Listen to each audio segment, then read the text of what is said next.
this is useful. They give the common names in various languages. English, sea bears. Malay, ikan siakap. Tagalog, apahak. Tamil, Koothurar. Bengali, big. Quite cool.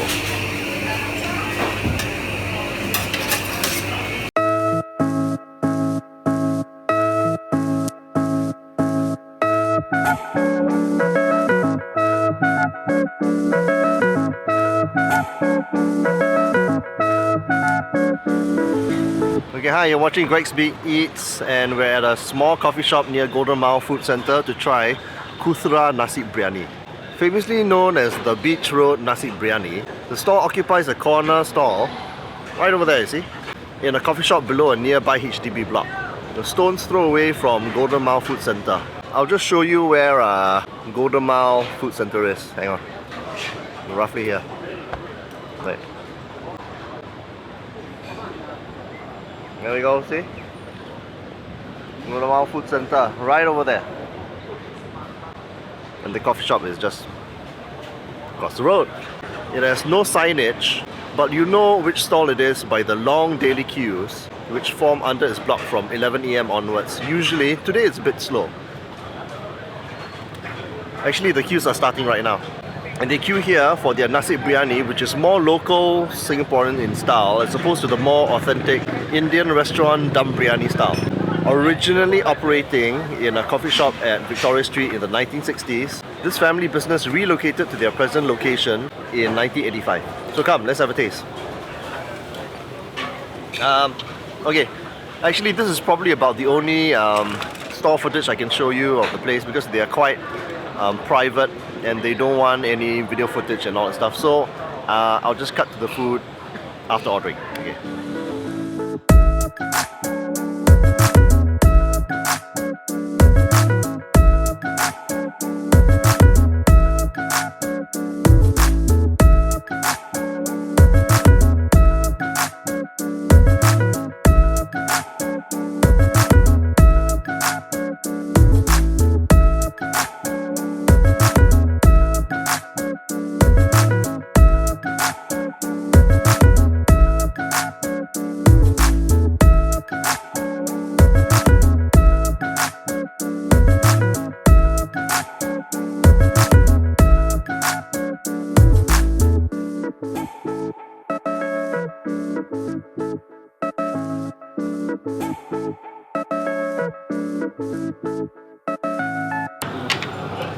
Okay, we've ordered a plate now. So what did we order? We ordered the mutton biryani with an extra egg, just an extra $1. And this is what it looks like. Yes. Yes. Nice. One thing about this biryani is that it's local style rather than the dum style. Every element of their biryani is done right, from their masala spice paste, which is made from scratch and has no powdery residue in the taste, to the incredibly soft and tender mutton. But the killer is really the biryani rice, which is made sort of like, it's not the highest quality biryani rice, but it is kind of like middle of the range, but it's made fairly nicely. First, let's try the rice.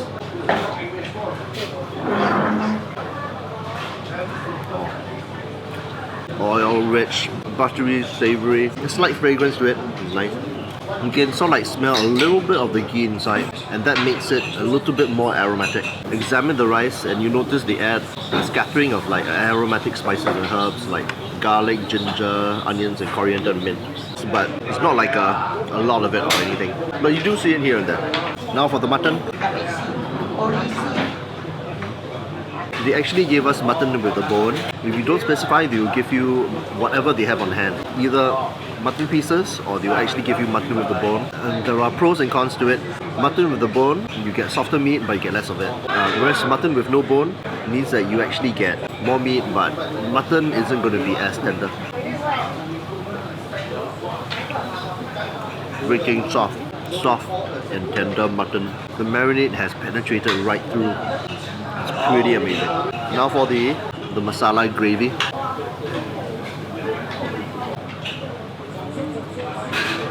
Oh my god. Very rounded, rich. Not as rich as some I've actually had, but this is pretty damn close. I think I bit into a bit of lemongrass inside. Lots of spices, very full flavor, very oil rich.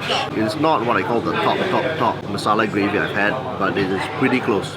Now, they give you achar, and it is the very standard turmeric laced achar, where it comprises of like cucumbers, carrots, and onions, and curry leaves also.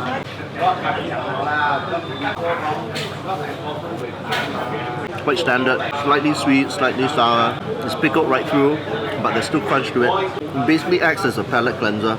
It's a contrast to all the rich rice and the rich mutton. And let's try the dalcha.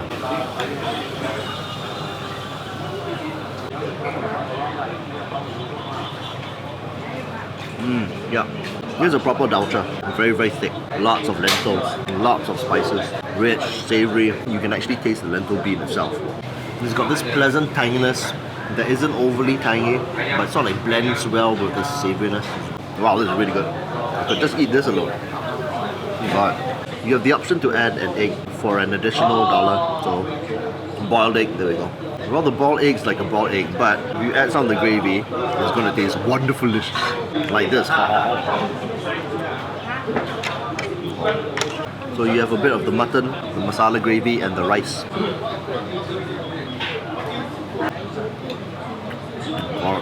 Soft, tender mutton, rich masala, buttery rice. This is a bite and a half. It is wonderfully rich. It's really good.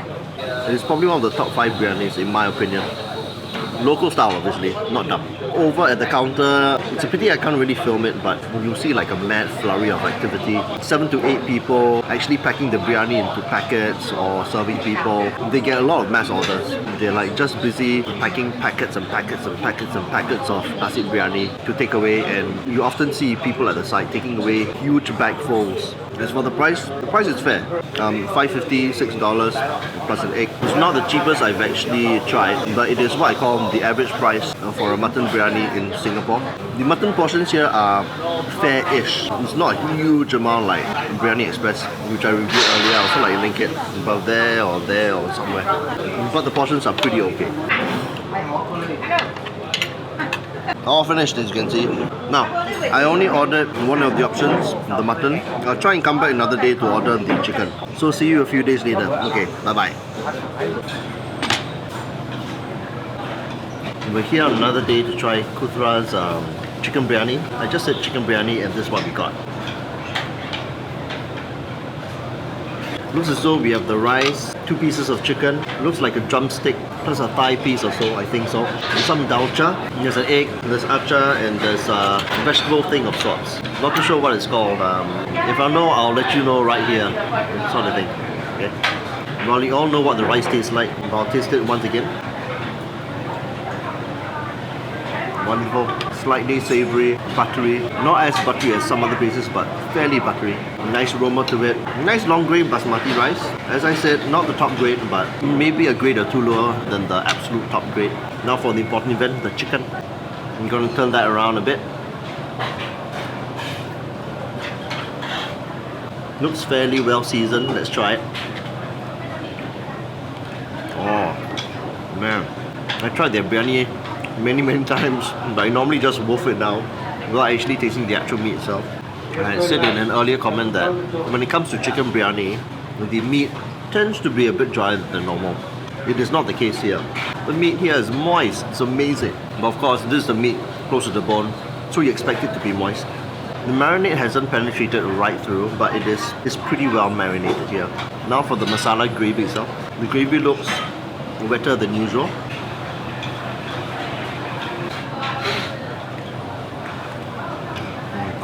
Savoury, oil rich. There's a bit of a chili spice inside, but it's not overwhelming. The spices are present, but it doesn't overwhelm the whole taste. A slight tanginess, but very slight. And you can feel the texture. There's like rough spice textures inside.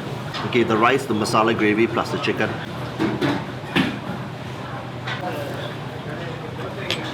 Oh god, pretty amazing. If you're early enough, they give you some cream vegetables. They're like 3 vegetables which I see. A yellow coloured one, a red coloured one, and a green coloured one. I know it's a bit basic, I didn't ask them. but they seemed so busy that I didn't want to ask. But anyway, I got the green coloured one. Some sort of cream vegetable of sorts. Okay, I came back from the stall asking the uncle a few questions, or rather one of the many Indian uncles there, and he said that the green stuff is actually kirai masial. It's a South Indian spinach mash involving dal inside. So it's actually chopped spinach plus dal inside plus a few spices. It's good. The spinach is soft, it is slightly firm, dal is all melted, slightly oil rich from the dal, and the spices, but it's very light, and the savouriness is also light as well. But it goes well. It is not a typical biryani accompaniment, but it's still welcome because it's an extra veg. There you go. Anyway, back to the vlog. I've said before, the achar is really nice because it is lightly sweet, lightly sour, so it actually tastes more like a fresh vegetable salad.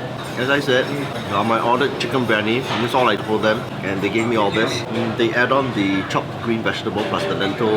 They add that plus the boiled egg automatically if they have it. If they don't have it, I think that they stop offering it. Rice, chicken, masala gravy plus the dalcha, all massive, one combination here.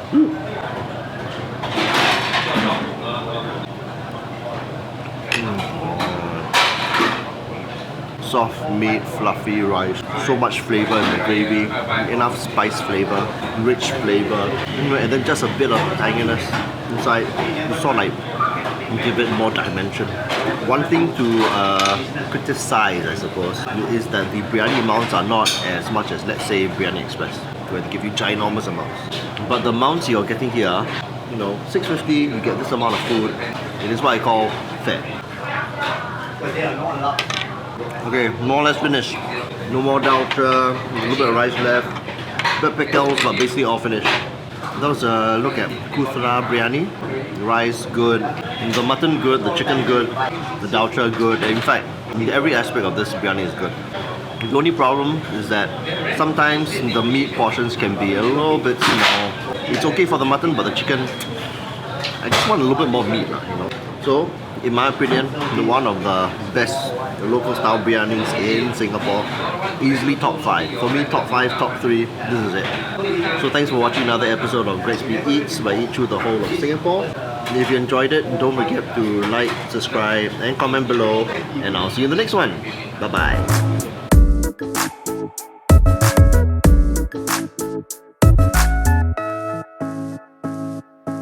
It has no powdery residue. The mutton. Okay.